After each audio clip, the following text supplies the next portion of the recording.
ओम नमो भगवते वासुदेवाय। आज के प्रसंग में इतिहास की एक सच्ची घटना है। इतिहास के प्रोफेसर अब्दुल लतीफ़ साहब ने बताया कि रामायण और महाभारत जैसा ग्रंथ दुनिया में नहीं है। सुनिए, प्रोफेसर हरिवंश लाल ने एक दिन ओबराय इस्लामिया कॉलेज के प्रोफेसर विद्वान अब्दुल लतीफ़ साहब के घर के अंदर से रामायण की चौपाइयाँ गाने की आवाज़ें सुनी। तो प्रोफेसर साहब ने सुनकर अब्दुल लतीफ़ साहब को आवाज़ लगाकर पूछा कि क्या आप क्या पढ़ रहे थे। तब प्रोफेसर अब्दुल लतीफ़ साहब बोले कि जिसके बिना हिंदुस्तान अधूरा है, जिसमें ऊंच नीच, विश्व, मानवता, जीवन की सच्चाई, समाज के हर अंग का कल्याण छिपा है, उस हिंदुओं के पवित्र ग्रंथ मानवता कि रामायण को मैं फुर्सत के छांव में पूरे परिवार को पास बैठाकर पढ़कर सुनाता हूँ, जिसे सुनकर मेरा पूरा परिवार शिक्षा ग्रहण करके सुखी जीवन जीता है।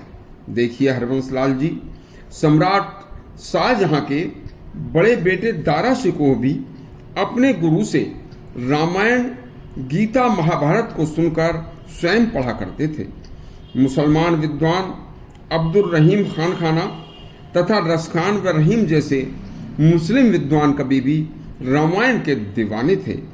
रहीम खान ने लिखा है कि रामचरित मानस विमल, संतन जीवन प्राण, हिंदुअन को वेद सम, यवनन प्रकट समान। इसका मतलब है कि रामचरित मानस इतना विमल और इतना शुद्ध पवित्र है कि ये संतों के, साधु संतों के जीवन का प्राण है, हिंदुओं को वेद के समान है और यवनों मुसलमानों के लिए आसमान से उतरी हुई कुरान के समान है। मलाया, इंडोनेशिया जैसे मुस्लिम देशों में रामायण बड़े ही चाव से पढ़ी जाती है और आज भी रामलीला उत्सव बड़े उत्साह से मनाया जाता है।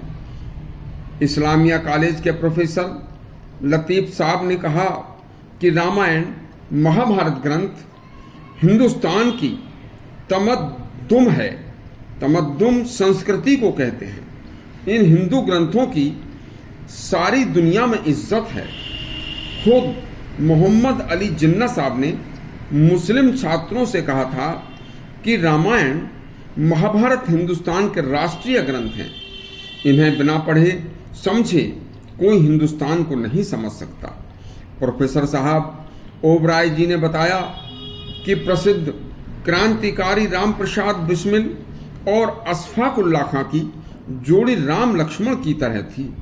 दोनों साथ साथ रहते थे, साथ साथ खाते खेलते थे और अंत में दोनों को साथ साथ ही फांसी भी लगी थी। एक बार अशफाक उल्लाह खां बीमार हो गए तो राम राम राम राम चिल्लाने लगे।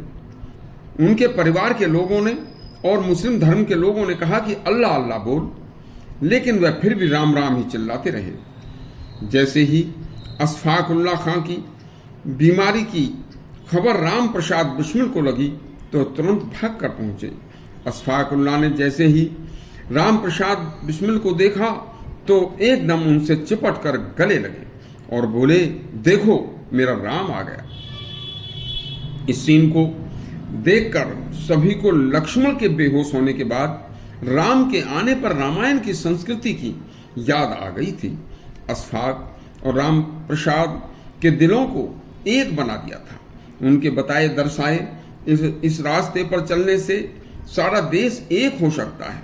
कभी कोई हिंदू मुस्लिम मनमुटाव व झगड़ा दंगा हो ही नहीं सकता। पूरे देश में क्या संसार भर में प्रेम स्नेह की बयार बहेगी। सभी को सुखी जीवन में आनंद का एहसास होगा। जब ही तो रहीमदास ने रामचरितमानस संतों के लिए पवित्र जीवन प्राण के समान, हिंदुओं के वेद के समान और मुसलमानों को कुरान के समान कहा था। इस तरह के और भी अच्छे अच्छे इतिहास के और शास्त्रों के अच्छे अच्छे किस्से सुनने के लिए हमारा चैनल सब्सक्राइब करें और घंटी दबाएं। धन्यवाद।